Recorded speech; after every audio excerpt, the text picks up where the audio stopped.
The Second Book of Kings. Chapter 19. When King Hezekiah heard it, he tore his clothes, covered himself with sackcloth, and went into Yahweh's house. He sent Eliakim, who was over the household, Shebna the scribe, and the elders of the priests, covered with sackcloth, to Isaiah the prophet the son of Amoz. They said to him, Hezekiah says, Today is a day of trouble, of rebuke, and of rejection, for the children have come to the point of birth, and there is no strength to deliver them. It may be Yahweh your God will hear all the words of Rabshakeh, whom the king of Assyria his master has sent to defy the living God, and will rebuke the words which Yahweh your God has heard. Therefore lift up your prayer for the remnant that is left. So the servants of King Hezekiah came to Isaiah. Isaiah said to them, Tell your master this, Yahweh says, Don't be afraid of the words that you have heard, with which the servants of the king of Assyria have blasphemed me. Behold, I will put a spirit in him, and he will hear news, and will return to his own land. I will cause him to fall by the sword in his own land. So Rabshakeh returned and found the king of Assyria warring against Libnah, for he had heard that he had departed from Lachish. When he heard it said of Tirhakah king of Ethiopia, Behold, he has come out to fight against you, he sent messengers again to Hezekiah, saying, Tell Hezekiah king of Judah this, Don't let your God in whom you trust deceive you, saying, Jerusalem will not be given into the hand of the king of Assyria. Behold, you have heard what the kings of Assyria have done to all lands, by destroying them utterly. Will you be delivered? Have the gods of the nations delivered them, which my fathers have destroyed, Gozan, Haran, Reteph, and the children of Eden who were in Telassar?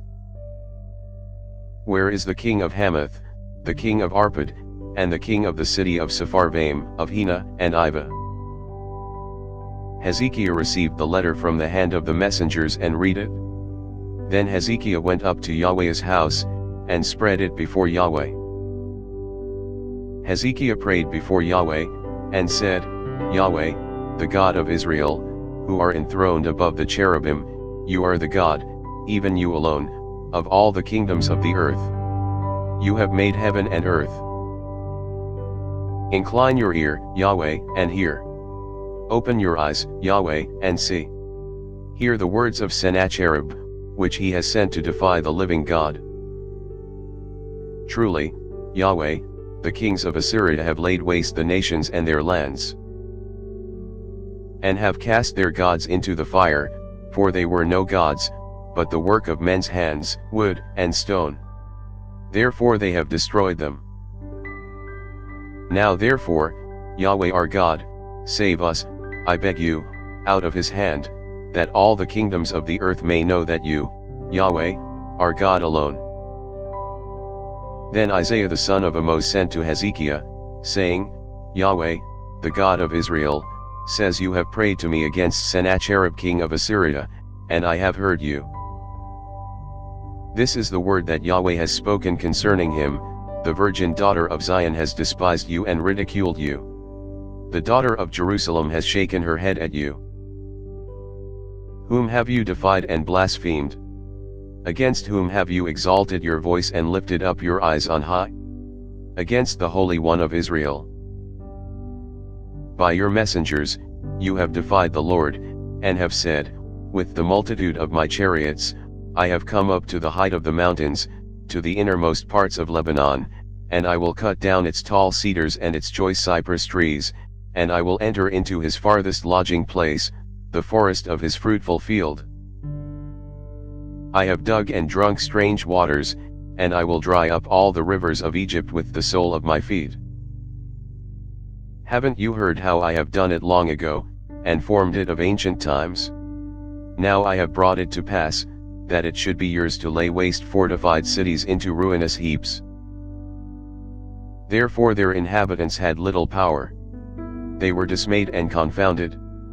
They were like the grass of the field, and like the green herb, like the grass on the housetops, and like grain blasted before it has grown up. But I know you're sitting down, you're going out, you're coming in, and you're raging against me. Because of your raging against me, and because your arrogance has come up into my ears, therefore I will put my hook in your nose, and my bridle in your lips, and I will turn you back by the way by which you came. This will be the sign to you: this year, you will eat that which grows of itself, and in the second year that which springs from that, and in the third year sow, and reap, and plant vineyards, and eat its fruit.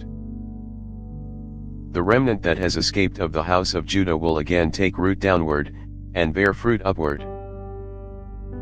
For out of Jerusalem a remnant will go out, and out of Mount Zion those who shall escape. Yahweh's zeal will perform this. Therefore Yahweh says concerning the king of Assyria, he will not come to the city, nor shoot an arrow there. He will not come before it with shield, nor cast up a mound against it. He will return the same way that he came, and he will not come to the city, says Yahweh. For I will defend the city to save it, for my own sake, and for my servant David's sake. That night, Yahweh's angel went out, and struck 185,000 in the camp of the Assyrians. When men arose early in the morning, behold, these were all dead bodies.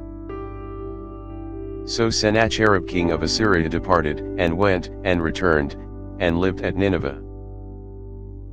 As he was worshipping in the house of Nisroch his god, Adramelech and Sharezer struck him with the sword, and they escaped into the land of Ararat.